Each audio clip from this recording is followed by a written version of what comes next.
வரலாறு எழுதப்பட்டு கொண்டிருக்கிறது இந்தியா. நீங்கள் கருப்பு பக்கத்தில் இருக்கிறீர்களா? வெள்ளை பக்கத்தில் இருக்கப் போகிறீர்களா? அப்படின்னு கேட்டாங்களே, அதை என்னைக்கும் மறக்கக்கூடாது. முடிஞ்ச வரைக்கும் ரிமெம்பர் பண்ணிக்கிட்டே இருக்கணும். வரலாறுல இதெல்லாம் பொறிச்சிறணும். மிக முக்கியமான வார்த்தைகள் இதெல்லாம். கையில ஆயிருக்கு அப்படின்னாங்க. இப்ப என்ன ஆகுது அப்படிங்கிறத தெளிவா பார்த்தோம்னா, ஜெலன்ஸ்கி அவர்கள் என் தலைவன் வெகுண்டெழுந்து பேசியிருக்கார். ரொம்ப மன வருத்தம். அந்த ஸ்பீச்ல வந்து பார்த்தீங்கன்னா, ஆக்ரோஷம், வேதனை, தோல்வி, பல எமோஷன்ஸ் அந்த ஒரு பிரஸ் மீட்ல நம்மளால பார்க்க முடியுது. இதுல மிக முக்கியமான கேள்வி என்னன்னா, ஜெலன்ஸ்கி அவர்களே உங்கள பார்த்து டிக்டேட்டர்ன்னு சொல்லிக்கிறாரே ட்ரம்ப் அவர்கள். நீங்க அதுக்கு என்ன செய்ய போகிறீங்க? அப்படிங்கறத கேட்டதுக்கு, 2019ல மக்களால தேர்ந்தெடுக்கப்பட்டு, நான் இந்த பதவியில உட்கார்ந்துட்டு இருக்கேன். அதனால நான் டிக்டேட்டர்லாம் கிடையாது அப்படிங்கறத தெளிவா அவர் தரப்புல இருந்து பதில்கள் வந்திருந்தாலுமே, இருந்துமே நான் பதவி விலகிக்கிறேன். உக்ரைனை நாட்டோல சேர்த்துக்கிறீங்களா? அப்படிங்கிறது போல அவர் தரப்புல இருந்து தெளிவா கேட்டுக்கிறார். அது மட்டும் இல்லாம, இந்த ஹங்கேரி, ஸ்லோவாக்கியா இவங்கலாம் என்னங்க? நாட்டோல பண்ணக்கூடாது. ட்ரம்ப் அவர்கள்ட்ட போய் தப்பா சொல்லிக்கிறாங்க. நாட்டோவோட எக்ஸ்பான்ஷன்னால தான் இந்த அக்ரஷனுக்கு காரணம் அப்படின்னு தப்பா சொல்லிட்டு இருக்கிறாங்க. பால்டிக் ஸ்டேட்ஸ் தான் சேரக்கூடாதுன்னு இருந்தது. சேர்ந்தாங்கல்ல நேட்டோல. ஹங்கேரி, ஸ்லோவாக்கியா இவங்களும் சேரக்கூடாதுன்னு தான் இருந்துச்சு. சேர்ந்தாங்கல்ல நேட்டோல. அப்பலாம் தெரியலையா? எங்க போனாங்க? நாங்க சேரணும்னா மட்டும் இது எப்படி பிரச்சனை ஆயிருமா? பொய்யா பரப்பப்பட்ட விஷயங்கள் இதெல்லாம். அப்படின்னா நறுக்கு நறுக்குன்னு கேட்டிருக்கிறாரு. அதுதாங்க செலன்ஸ்கி அவர்களே. ஜார்ஜியா உங்களுக்கு முன்னாடி இன்னொருத்தங்க இருக்கிறாங்க. அவங்கள பாருங்க. ஜார்ஜியாவும் இப்படித்தான் சொல்லி போய் சேர்றேன்னாங்க. அங்க ஒண்ணு உட்காந்துட்டு அங்க சண்டைய ஆரம்பிச்சு அங்க முடிச்சு விட்டு உட்கார வச்சிருந்தாங்க. இப்ப நீங்க அதாவது உங்க சைட்ல வந்து பாத்தீங்கன்னா, இந்த இவங்கலாம் சேரக்கூடாதுன்னு சொன்னவங்கலாம் சேர்ந்தாங்க இல்லையா? அது எல்லாம் சேர்த்து செஞ்சுட்டாங்க ரஷ்யா அவங்களே அவ்வளவுதான். இதுக்கு மேல எவராவது வருவீங்களா நேட்டோ அப்படின்றது போல சேர்த்து செஞ்சுட்டாங்க அவ்வளவுதான் அப்படிங்கிறது போல சில அனலிஸ்ட் வந்து கருத்துக்கள் இருக்கு. என்ன பண்றது? அவரு புலம்பி இருக்காரு. வெகுண்டெழுந்து பேசிக்கிறாரு. பார்ப்போம். அப்புறம் மினரல் டீல் பண்ணவே மாட்டேன். சைன் பண்ணவே மாட்டேன். எங்களுக்கு உதவியா செய்றேன்னு தான் கையெழுத்து இருக்குது. ஒப்பந்தங்கள் இருக்கு. எங்களுக்கு நீங்க 500 பில்லியன் தான் தரல. 69 பில்லியன் தான் தந்திருக்கிறீங்க. 70 கூட இல்ல பாத்தீங்களா? முதல்ல கூட 70 கிட்ட கணக்கு வந்தது. இப்ப 70 கூட இல்ல. 69 தான் அப்படிங்கிற தெளிவா சொல்லிட்டாங்க. இது எல்லாம் எங்க சிக்க வைக்க போறாங்க அப்படின்னா, ட்ரம்ப் அவர்கள் திரும்ப திரும்ப பேசுறதுக்கான காரணம் என்னமோ எனக்கு வேற மாரி தோணுது. உக்ரைன் கிட்ட இருந்து வாங்குறதுக்காக அப்படிங்கிறது போல தோணல. ஏன்னா, இப்ப $500 பில்லியன், 500 பில்லியன் அமெரிக்கன் டாலர் அப்படிங்கிறத பேசிட்டே இருக்கும்போது, மக்களுக்கு வந்து பாத்தீங்கன்னா, இந்த வேதனை வரும். அமெரிக்க மக்களுக்கு. ஏன்னா, இப்ப அமெரிக்கா எக்கனாமிக்கலி வீழ்ச்சி அடையறாங்கன்னு வச்சுக்குவோமே. சும்மா சொல்றேன். ஏன்னா, ஃபோர்ட் நாக்ஸ்ல ஆடிட் நடக்க போகுது. அங்க கோல்டு இருக்குதா இல்லையான்னு லைவா வேற பண்ணுங்க. எலான் மஸ்க் அவர்களே ஆடிட்ட அப்படிங்கிறது போல கேட்டுட்டு இருக்கிறாங்க. பண்ணாலும் ஆச்சரியப்படுறதுக்கு இல்ல. ஏன்னா ஒன்ஸ் உள்ள கால் எடுத்து வைக்கும்போது அமெரிக்கா கிட்ட கோல்டு இல்ல அப்படின்னா பெருமளவுல சிக்கல் வந்துரும். அமெரிக்கா டாலர் வீழ்ச்சியை நோக்கி போயிரும். பெரும் பஞ்சாயத்து ஆயிரும். ஸோ இது போல விஷயங்கள்லாம் இருக்கும்போது அந்த சமயத்துல பைடன் அவர்கள் மேல தூக்கி குண்டை போட்டுறலாம் அப்படிங்கிற முடிவு பண்ணிட்டாரா என்னன்னு தெரியல. ஸோ அதனால இத பெருமளவுல பேச வைக்கிறாரா? உலகமே இந்த $500 பில்லியன் பத்தி பேசினாதான் எந்த அளவுக்கு இழப்பு நம்மளுக்கு செஞ்சுக்கிறாங்க பாருங்க. உக்ரைனுக்கு 300 பில்லியன் குடுக்கறதா கணக்க காமிச்சு வெறும் 69 மட்டும் குடுத்துட்டு மிலிட்டரி எய்டா அதுக்கப்புறம் பினான்சியல் எய்ட் குடுத்துக்கிறாங்க. எப்படி பார்த்தாலும் 100 பில்லியன் தான்.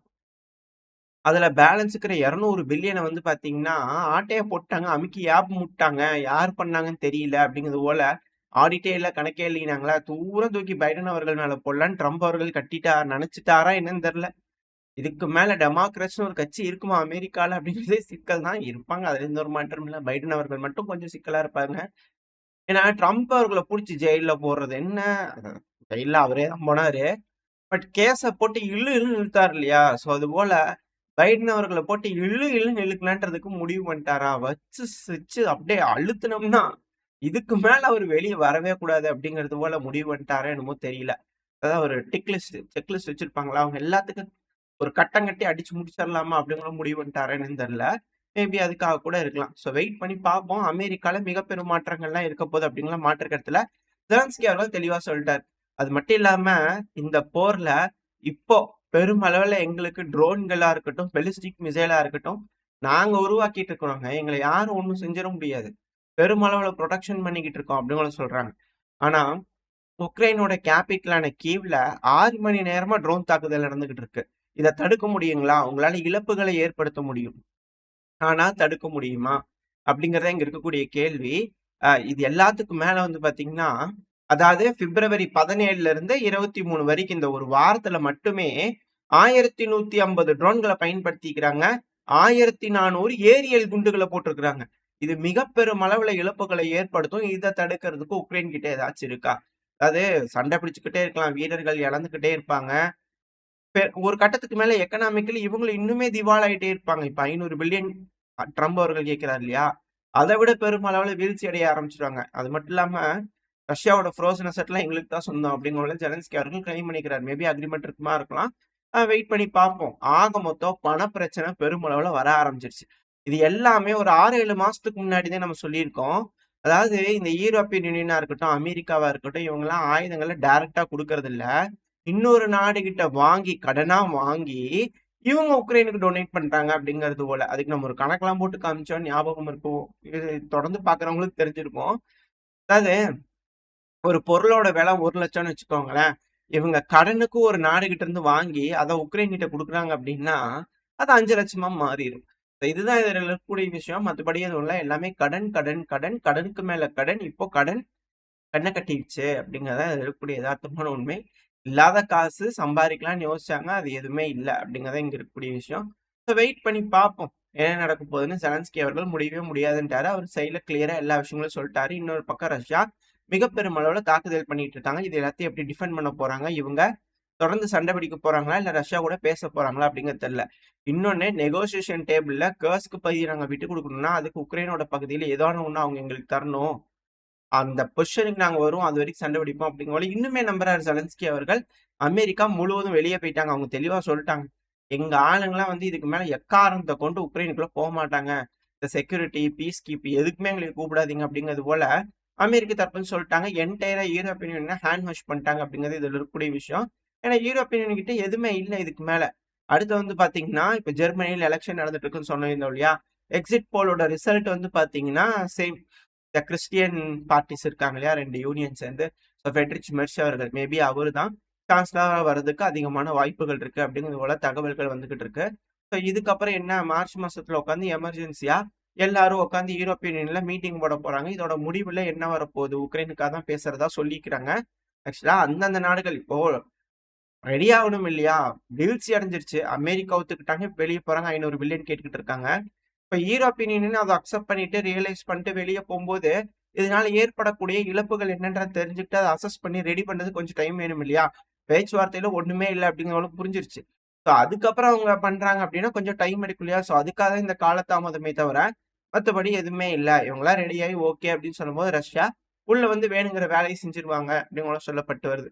வெயிட் பண்ணி பார்ப்போம். இதுதான் நடக்க போதா? இல்ல வேற ஏதாச்சும் நடக்க போதா? யூரோப்பியன் யூனியன் ஒரு மனதா முடிவெடுத்து உக்ரைனுக்கு ஆதரவா சொல்லி ரஷ்யாவ வச்சு சண்டை பிடிப்பாங்களா? அது போல நிலைமை நடந்துச்சுன்னா, நடக்குதா என்னன்னு பார்ப்போம். ஏன்னா நம்ம தொடர்ந்து இது போல சொல்லிட்டே இருக்கிறோம்.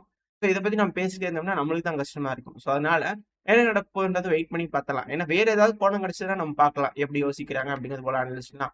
அடுத்த ஒரு மிக முக்கியமான ஸ்டேட்மெண்ட் ஜெலன்ஸ்கி அவர்கள் தலைவர்கிட்ட இருந்து என்ன வார்த்தைகள் வந்துச்சு அப்படின்னா, அமெரிக்காவோட பிசினஸ் உக்ரைன்ல இருக்குல்ல, அதுக்கெல்லாம் நாங்க இதுக்கு மேல கேரண்டி தர மாட்டோம் அப்படின்னு சொல்லிட்டாரு.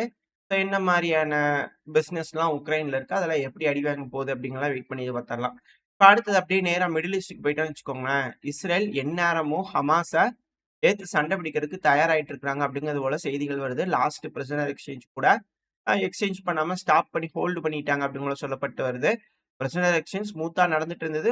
கட்டம் முடியக்கூடிய தருவாயில இது போல ஒரு சிக்கலா திரும்பவும் எந்த நேரமும் உள்ள போய் காசால தாக்குதல் பண்றாங்கன்னா எப்படி அப்படிங்கிறது போல இருக்கு. ஆனா இன்னொரு பக்கம் வெஸ்ட் பேங்க்ல தொடர்ந்து தாக்குதல்கள் டேங்க் எல்லாம் டிப்ளாய் பண்ணி தாக்குதல் பெருமளவுல ஆரம்பிச்சிட்டாங்க.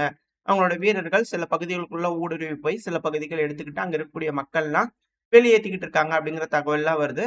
வெஸ்ட் பேங்க் அப்படிங்கிறது இதுக்கு மேல இருக்க போறது இல்ல. அது இஸ்ரேலோட பிரைம் மினிஸ்டரான பெஞ்சமின் நெத்தன்யா அவர்கள் ஒரு படம் வரைஞ்சு காட்டியிருந்தா இல்லையா? அதுலயே நம்மளுக்கு தெரிஞ்சிச்சு. இதுக்கு மேல அது மறந்துட வேண்டியது அப்படிங்கிறது போல. இதுக்கப்புறம் காசா அப்படிங்கிறது மட்டும்தான் இருக்க போகுது. அதுதான் பாலஸ்தீன் அப்படிங்கிற மாறிடுமா? ஏன்னா, இந்த ஹமாஸுக்கு அழுத்தம் குடுத்து எஜிப்ட்ல உட்காந்து பேசும்போது, பாலஸ்தீன் அத்தாரிட்டி கிட்ட ஒப்படைக்கிறதா சொன்னாங்க இல்லையா? இதுக்கு மேல இது காசா கிடையாது. இதுதான் பாலஸ்தீனு. இதான் இந்த சைஸ் எல் ஷேப்ல இருக்குல்ல. இதான் பாலஸ்தீன் வச்சுக்கங்க அப்படிங்கிறது போல 2 ஸ்டேட் தானே வேணாம். வச்சுக்குவோம். அது பாலஸ்தீன், இது இஸ்ரேல் அப்படிங்கிறது போல முடிவெடுத்தாங்களான்னு தெரியல. வெயிட் பண்ணி பார்ப்போம். என்ன மாரியான நடவடிக்கைகள் இங்க எடுக்குறாங்கன்னு சொல்லிட்டு. அடுத்தது லெபனானுக்கு வந்து பார்த்தீங்கன்னா, இஸ்ரேல் தரப்பு வந்து வார்னிங்ஸ் போயிருச்சு. ஏங்க முதல்ல ஈரான் உங்கள யார் கொண்டு விட்டது? அதுலருந்து வெளிய வரதுக்கான வழிய பாருங்க அப்படிங்கிறது போல சொல்லியிருக்காங்க. அவங்களோட கண் அடுத்தது லெபனான் மேல இருக்கும் அப்படிங்கிறதுல மாற்று கருத்து அவங்க நாட பாதுகாக்கணுன்றதுக்காக பெருமளவுல முயற்சி செஞ்சுக்கிட்டு இருக்காங்க. இது பேக் ஃபயர் ஆக போதா இல்ல என்ன ஏது அப்படிங்கிறதுதான் தெரியல. ஏதோ ஒரு பக்கம் ட்ரிகர் ஆயிடுச்சுன்னா மிக பெருமளவுல பிரச்சனையாயிரும். ஏன்னா இஸ்ரேல் ஒன்ஸ் இந்த ஹமாஸ தாக்குதல் பண்றாங்க, ஏதாவது பண்றாங்க அப்படின்னா, ஹவுதீஸ் திரும்பவும் தாக்குதல் பண்ண ஆரம்பிப்பாங்க. அது மட்டும் இல்லாம ஹவுதீஸ் முறையா F-16 தாக்குறதுக்காக சர்ஃபேஸ் டு ஏர் மிசைல் வந்து பார்த்தீங்கன்னா லான்ச் பண்ணியிருந்துருக்காங்க. இது அமெரிக்காக்கு ஷாக்கிங் சர்ப்ரைஸா இருக்கு. என்னப்பா இவங்ககிட்ட என்னென்னமோ ஆயுதங்கள்லாம் இருக்கு அப்படிங்கிறது போல. அது கூடவே ஈரான் வந்து பார்த்தீங்கன்னா, short range air defence system வந்து பார்த்தீங்கன்னா டெஸ்ட் பண்ணி பார்த்துருக்காங்க. இது 50 கிலோமீட்டர் தொலைவுல இருக்கக்கூடிய ஏரியல் டார்கெட்ஸ டிடெக்ட் பண்ணும். 10 கிலோமீட்டருக்குள்ள வருது அப்படின்னா, அழிச்சிடும் அப்படிங்கிற போல சொல்றாங்க. மேபி இந்த ட்ரோன்கள் இது போல விஷயங்கள் ஏதாவது வருது அப்படின்னா, அத தாக்கி அழிக்கிறதுக்காக டெஸ்ட் பண்ணியிருப்பாங்க போல தெரியுது. இது ஒரு naval variant air defence system. Maybe அவங்களோட ட்ரோன் கேரியர்ல இன்ஸ்டால் பண்றதுக்கு பெருமளவுல வாய்ப்புகள் இருக்கு அப்படிங்கிற அனலிஸ்ட் வந்து தகவல்கள் வந்துகிட்டு இருக்கு. இது போர் சூழல் எக்ஸாக்டான தகவல் அப்படின்றது போல கொடுக்க முடியாது. அரசியல் புருஷலா பேசியிருக்கக்கூடிய தகவல் உங்ககிட்ட கொடுத்துருக்கேன். மேபி சரியாம இருக்கலாம், தப்பாவும் இருக்கலாம். வெயிட் பண்ணி பார்ப்போம். ஏன்னா ஈரான் தொடர்ந்து ஆயுதங்களை டெஸ்ட் பண்ணிட்டே இருக்கிறாங்க. பல மிசைல்கள், ஏர் டிஃபென்ஸ் சிஸ்டம், ட்ரோன்கள்னு பல விஷயங்கள் டெஸ்ட் பண்ணிக்கிட்டே இருக்கிறாங்க. ஏன்னா அவங்க திரும்ப திரும்ப வந்து பாத்தீங்கன்னா வார்னிங் கொடுத்துக்கிட்டே இருக்கிறாங்க. எதுக்கா அப்படின்னா பெருமளவுல ஆயுதங்கள் இஸ்ரேலுக்கு கொண்டு வந்து அமெரிக்கா கொடுக்கறது, போர் விமானங்கள், பாம்பர் விமானங்கள், ஏர் கேரியர்ஸ் இதெல்லாமே இந்த பக்கம் மிடில் ஈஸ்ட்ல டிப்ளாய் பண்றதுனால ஈரானுக்கு அது இந்த இடத்துல மிடில் ஈஸ்ட்ல வந்து பாத்தீங்கன்னா டென்ஷன்ஸ் ரைஸ் ஆகும் இல்லையா? சோ இந்த இடத்துல வந்து பாத்தீங்கன்னா ஏதோ ஒரு தாக்குதல் நடக்குதுன்னா பயங்கரமான ரெஸ்பான்ஸ் இருக்கும் அப்படிங்கறத ஈரான் தரப்பு வந்து மிரட்டல்கள் போயிட்டு இருக்கு.